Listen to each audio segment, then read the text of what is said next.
Bonjour, ceci est une petite démonstration de la simplicité d'utilisation de la mini-boutique d'EasyFacture. Cette mini-appli fonctionne sur PC, Linux, iPhone et smartphone. Cette application est non mutualisée et donc 100% personnalisable. Non mutualisé, cela veut dire quoi?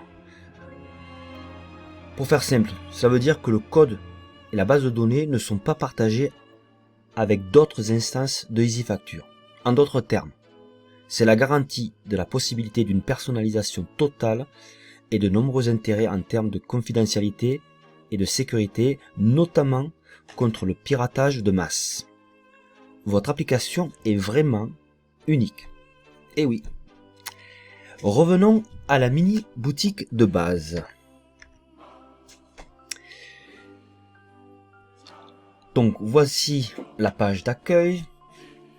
C'est cette page qui va être personnalisée dans le cadre de la formule de base d'Econo EasyFacture. Vous aurez une adresse de type ma société easyfacture.fr ou mon association easyfacture.fr, voire même mon nom.easyfacture.fr. Connectons-nous en tant qu'administrateur de ma société. Donc, je vais me connecter. Voilà. Je suis ici l'administrateur de mon application, comme vous le sauriez. Ici, on a le suivi des lignes de compte de tout ce qui a été facturé, encaissé, donc on peut le gérer. Et paiement en attente, non payé, on peut l'archiver, on peut ici évidemment le désarchiver, on peut le supprimer, enfin bref. Toutes les fonctions de base de gestion de ligne de compte. Ça, c'est pour la base. Ici, donc, on peut voir évidemment les messages qu'on a reçus, intranet et les messages qu'on a envoyés. Ici, voilà. Donc, on va passer à la boutique. Je vais ajouter un article. On va dire que c'est une croupinette. Je vais ajouter une croupinette. C'est une référence, c'est un Selkirk. Un Selkirk. C'est dans la catégorie animaux. C'est un chat. Ou du moins c'est une chatte. D'ailleurs. Le prix, on va dire 1500. Pas de remise.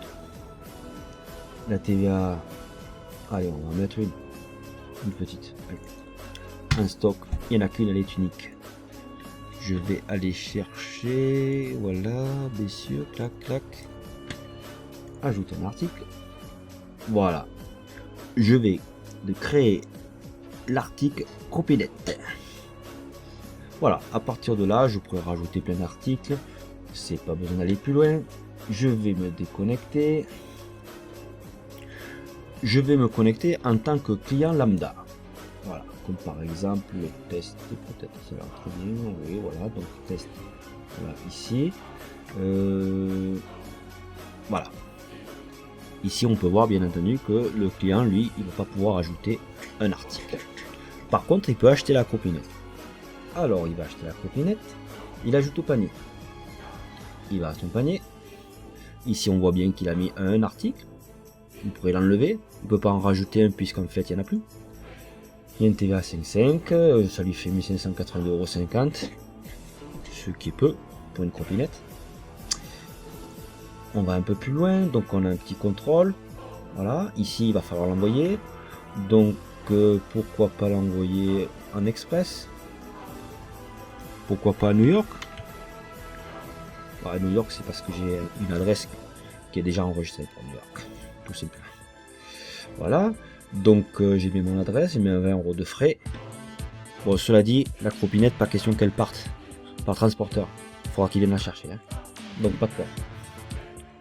Voilà, donc un dernier petit contrôle, et là je vais, enfin, du moins le client va valider.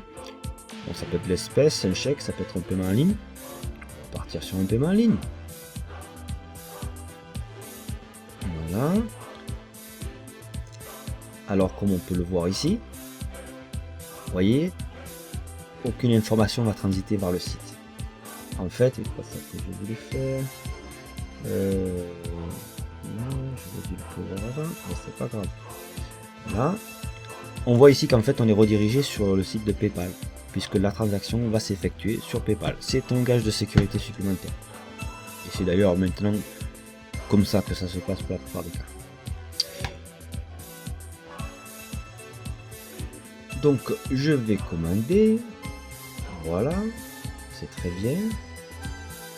J'attends encore un peu. Je paye.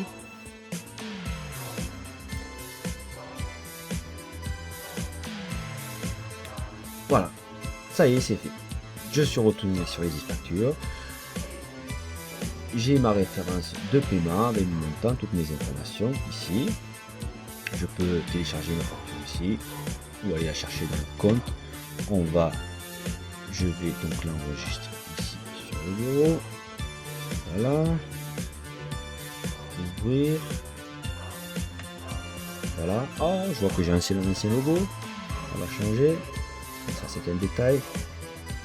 Voilà. Donc en tant que client cacahuète, je peux aller voir dans mes gestions. Je vois bien que j'ai acheté pour 1580,50 € une copinette que j'ai encaissée. En fait, du moins que j'ai payé, pardon. Et voilà, donc qu'est-ce que je peux aller voir? Je vais me déconnecter. En tant que client, ici, voilà. Je veux dire, en tant que vendeur, je peux venir revérifier juste un coup d'œil. Voilà, qu'est-ce que j'ai? Voilà, j'ai ma copine, donc j'ai bien reçu un paiement qui a été validé ici. Voilà, donc j'ai fait un petit tour de EasyFacture dans sa version la plus simple. Voilà. Merci de m'avoir suivi.